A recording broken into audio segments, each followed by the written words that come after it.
બોટાદના મોટા સખપરમાં એક મોટું સંમેલન યોજાયું। કોળી ઠાકોર સમાજનું વિશાળ સંમેલન યોજાયું। સમાજની એકતા અને વિકાસ મુદ્દે ચર્ચા થઈ। અન્યાય સામે લડત આપવાનો પણ સંકલ્પ કરવામાં આવ્યો। ખોટા કેસો પરત ખેંચવાની માંગ કરાઈ। વસ્તી આધારિત બજેટ ફાળવા માંગ કરાઈ। વિકાસ નિગમમાં પૂરતું બજેટ આપવા માંગ।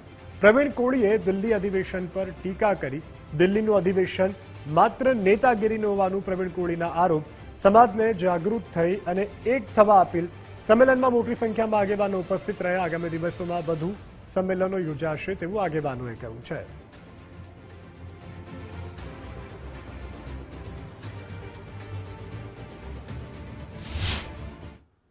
દિલ્હી ખાતે સંમેલન અધિવેશન આ ઘણા ટાઈમથી ચાલી રહ્યું છે।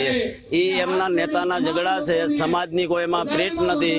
સમાજ બાબતનું આજનું એક તો અધિવેશન પૂરું થયું, પણ સમાજ માટે શું કરવાનું છે એવું કાંઈ અમને સોશિયલ મીડિયા કે મીડિયા દ્વારા જાણવા મળ્યું નથી।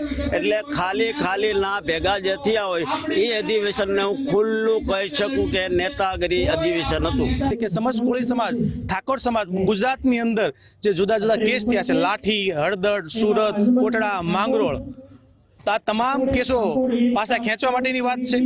સાથોસાથ વસ્તીના આધારે કોળી સમાજને કોળી ઠાકોર વિકાસ નિગમમાં ફંડ મળે। ભવિષ્યની અંદર જે હાલમાં ત્યાં જે ઘટના બની છે એ ભવિષ્યમાં કોઈ ઘટના ન બને, અસામાજિક તત્વો વધી, તો એના અનુસંધાને આ એક શક્તિ પ્રદર્શન છે, એક સંમેલન બોલાવવામાં આવ્યું છે।